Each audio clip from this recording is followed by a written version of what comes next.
तो आज की इस वीडियो में हम लोग पढ़ने वाले हैं पेप्टिक अल्सर के बारे में। जैसे कि हमारा डायटीटिक्स का पार्ट चल रहा है, तो इसके अंदर हम डायटीटिक्स में पेप्टिक अल्सर का मैकेनिज्म और इसका ट्रीटमेंट, इसके डायग्नोसिस, इसके बारे में और इसके डाइटरी चेंजेस सब के बारे में जानेंगे। और हमारे जो एलिमेंट्री कैनाल है, जो उसकी ये लेयर्स हैं, इसमें क्या चेंजेस आ रहे हैं और इनका क्या काम है, इन सब चीज़ों के बारे में हम इस वीडियो में हम पढ़ने वाले हैं। तो चलिए हम अपनी वीडियो को स्टार्ट कर लेते हैं। हमारा जो पेप्टिक अल्सर है, जो हम पढ़ रहे हैं, उस टॉपिक को आपको पढ़ने के लिए ना सबसे पहले एलिमेंट्री कैनाल की लेयर्स के बारे में जानना ज़रूरी है। देखिए एलिमेंट्री कैनाल होता क्या है, हमारे ईसोफेगस से लेके रेक्टम तक की जो लेयर्स हैं, ओके, वो कुछ इस तरीके से दिखती हैं।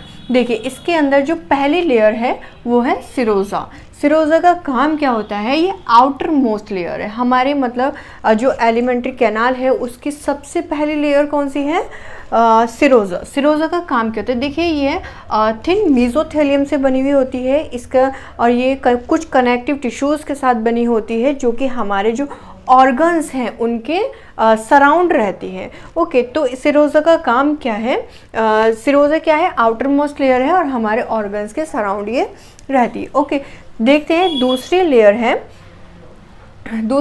है मस्कुलराइज लेयर। मस्कुलराइज लेयर जो कि मसल से बनी हुई। देखिए इसके अंदर दो तरीके की लेयर्स हैं, इनर सर्कुलर और outer longitudinal. Okay, inner circular and outer longitude layer है। इसका काम क्या है, देखिए मस्कुलराइज लेयर जो कि स्मूथ मसल से बनी हुई है, स्मूथ मसल से बनी हुई है, जो कि फूड की मूवमेंट में हेल्प करती है। फूड हो गया, वाटर हो गया, उसकी मूवमेंट में हेल्प करती है, मतलब एक जगह से दूसरी जगह पहुंचाने में ये मदद करती है। ओके, नाउ अब देखते हैं हम सब म्यूकोजा के बारे में।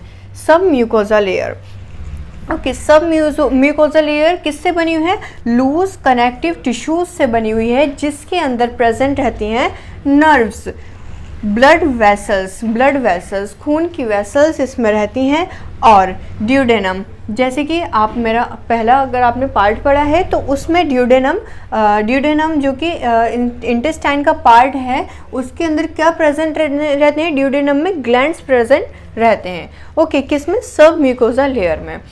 ओके, हाँ, सिरोजा लेयर ना ईसोफेगस में नहीं होती। ओके, जो हमारी लास्ट लेयर बची वो है म्यूकोजा। अब देखिए म्यूकोजा लेयर एक चिपचिपी लेयर होती है, जैसे लाइक, हाँ, इर्रेगुलर फोल्ड्स इसके अंदर रहते हैं। देखिए जिस तरीके से ये दिख रहा है आपको, यहाँ पे इर्रेगुलर फोल्ड्स हैं। ओके, ये क्या करती है, प्रोटेक्ट करती है हमारे स्टमक को, हमारे इंटेस्टाइन को किस केमिकल से। देखिए अब हमारा जो स्टमक है उसमें काफ़ी सारे जूसेस उसके अंदर रिलीज़ होते हैं हमारा फूड डाइजेस्ट करने के। देखिए वो इतना हार्ड जूस होता है, इतना एसिडिक होता है कि हमारी जो स्किन है वो भी जल सकती है। लेकिन हमारा ये कौन हेल्प कर रहा है यहाँ पे, ये हमारी म्यूकोजा लेयर हेल्प कर रही है प्रोटेक्ट करने में। फिजिकल हैजार्ड और वाटर प्रूफिंग, वो एक तरीके से वाटर प्रूफिंग का भी काम करती है और एज अ लुब्रिकेशन का भी वो काम करती है। ओके, आपको पता चल गया होगा कि हमारे एलिमेंट्री कैनाल में कितनी लेयर्स हैं और उनका क्या क्या काम है। और अगर आप इसके बारे में और भी डिटेल चाहते हैं तो मैं उस पर वीडियो बना दूंगी, पूरा डाइजेस्टिव सिस्टम, लेकिन अभी तो हम फिलहाल इतना ही करते हैं। ओके, अब हम अपने मेन टॉपिक पे आ जाते हैं, जो हमारा पेप्टिक अल्सर है। तो यहाँ मैं आपको डायग्राम की हेल्प से समझाऊंगी कि पेप्टिक अल्सर कहाँ कहाँ होते हैं। ओके, देखिए सबसे पहले ये है हमारा फूड पाइप, जिसे हम ईसोफेगस बोलते हैं। देखिए जब ईसोफेगस में अल्सर होता है तो हम उसको क्या कहते हैं, ईसोफेगल अल्सर बोलते हैं। ओके, जब स्टमक में होता है तो हम बोलते हैं गैस्ट्रिक अल्सर, और जब ड्यूडेनम में होता है उसको बोलते हैं हम ड्यूडेनल अल्सर। ओके, देखिए ये तीन ऐसी लोकेशन है जहाँ पर अल्सर पाए जाते हैं। देखिए पेप्टिक अल्सर को हम PUD भी बोलते हैं, PUD पेप्टिक अल्सर डिजीज़ भी बोलते हैं। ओके, इसकी जो मेजॉरिटी है वो सबसे ज़्यादा कहाँ पाई जाती है, वो है ड्यूडेनम। ड्यूडेनम कहाँ है, जो कि हमारा ड्यूडेनल अल्सर है। ओके, ये ईसोफेगस, स्टमक और जेजुनम में भी प्रेजेंट होते हैं। कभी कभी ये इन लोकेशन पर भी ये हो जाते हैं। ओके, अब हम जानते हैं गैस्ट्रिक और ड्यूडेनल अल्सर के बारे में, इनमें क्या डिफरेंस है, क्यों होता है, क्या ऐसे चेंजेस आते हैं। तो अब हम देखते हैं कि ड्यूडेनल अल्सर और गैस्ट्रिक अल्सर होते क्यों हैं। देखिए, secretion of acid, hyper secretion of acid की वजह से ड्यूडेनल अल्सर हो सकते हैं। Impaired gastric emptying, okay, gastric का देर से मतलब लेट, उसका मतलब खाली होना, फूड का डाइजेस्ट ना होना, एक ही तरफ रहना, वहाँ पे क्या हो सकता है, ड्यूडेनल अल्सर हो सकते हैं। देखिए, अब ये स्टमक है, स्टमक में जो एसिड आता है, एसिड आके वहीं पर ही फूड रहेगा, तो वहाँ पर क्या होगा, जो वो लेयर है वो गलनी शुरू हो जाएगी, ओके, और टिश्यूज़ रप्चर होने शुरू हो जाएंगे, जिसकी वजह से अल्सर हो सकते हैं।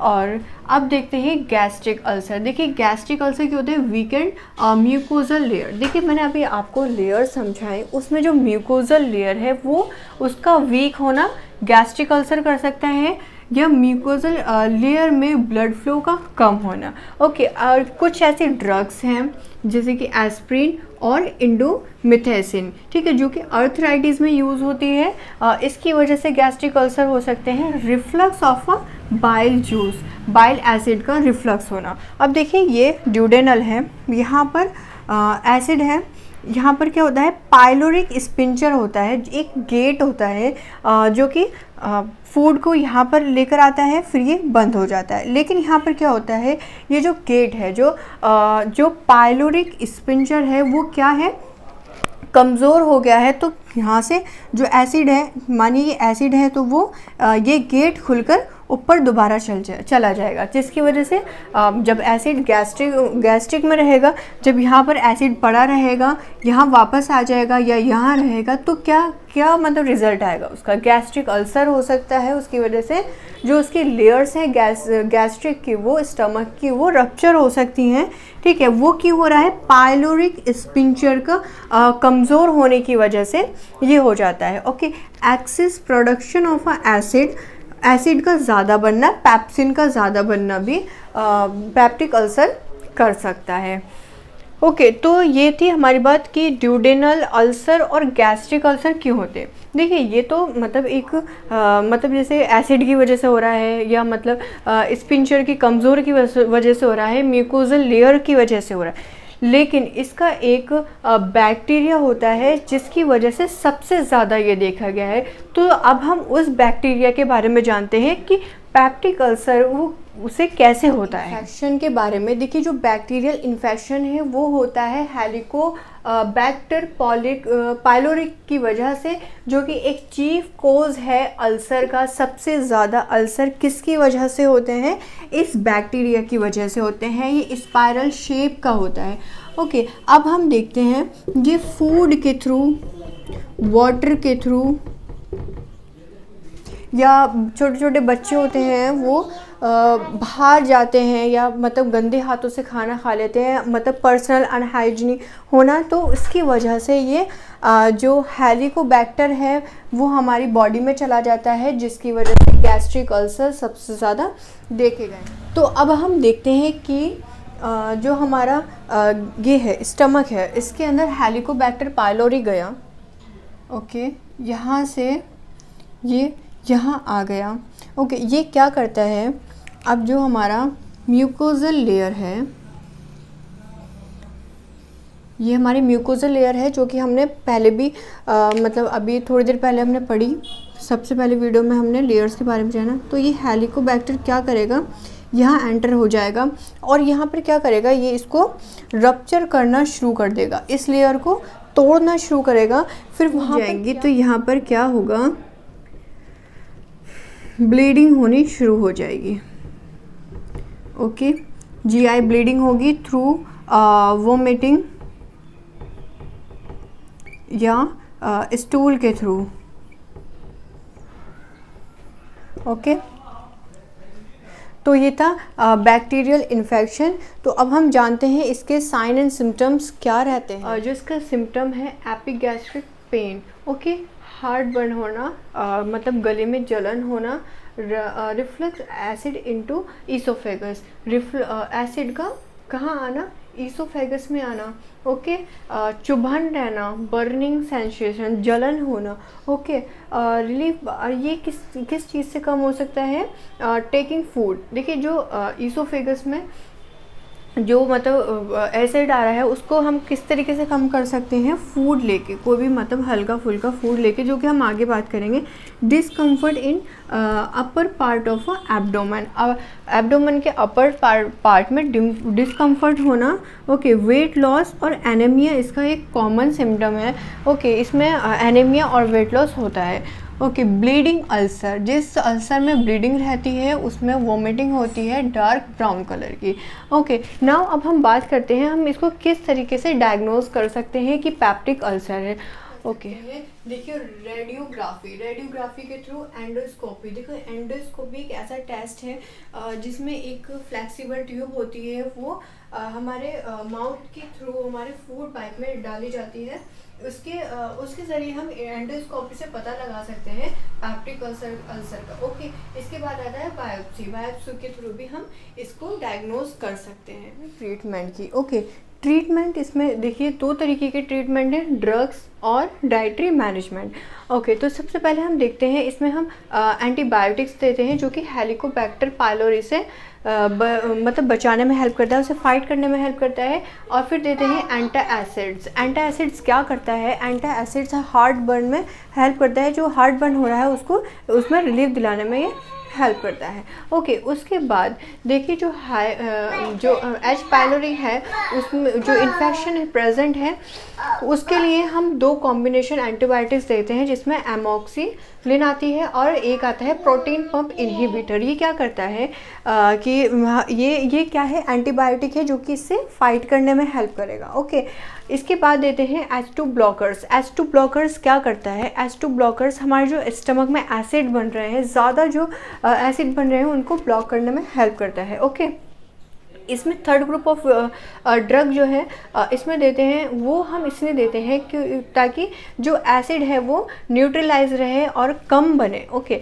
क्योंकि जो स्टमक है उसकी लाइनिंग जो रप्चर हो रही है उसमें रिलीफ मिले है। बात जो कि हम ड्रग्स से कर रहे हैं, दवाइयों से जो पेप्टिक अल्सर का जो ट्रीटमेंट कर रहे हैं, ओके। अब इसके अंदर हम बात कर लेते हैं कि हम डाइटरी मैनेजमेंट से इसको किस तरीके से ट्रीट कर सकते हैं। अब हम इसके अंदर बात करते हैं डाइटरी मैनेजमेंट की। देखिए डाइटरी मैनेजमेंट में सबसे पहले हम जानते हैं कि इसमें क्या क्या अवॉइड करना है। देखिए अवॉइड करने में इसमें मीट, कैफीन, अल्कोहल और जिसमें कैप्साइसिन, जो मतलब जैसे ग्रीन चिली है उसमें कैप्सिन प्रेजेंट है, ओके, वो सब आपको यहाँ पर अवॉइड करना है। टेम्परेचर, हाई टेम्परेचर फूड इसके अंदर अवॉइड करना है। Very hot and iced food इसके अंदर अवॉइड करना है। Fried food, gas formation food जैसे कि कैबेज, कॉलीफ्लावर, अनियन, टर्निप और फ्राइड फूड, ये सब इसके अंदर अवॉइड करना है, ओके। इसके अलावा जो लार्ज मील है इसके अंदर अवॉइड करना है, okay. Caffeine, alcohol, aspirin, nicotine, chillies, paper, ginger और गरम मसाले और मीट, सूप, टी, कॉफ़ी और प्रोटीन रिच फूड, ये सब इसके अंदर अवॉइड करना है, ओके।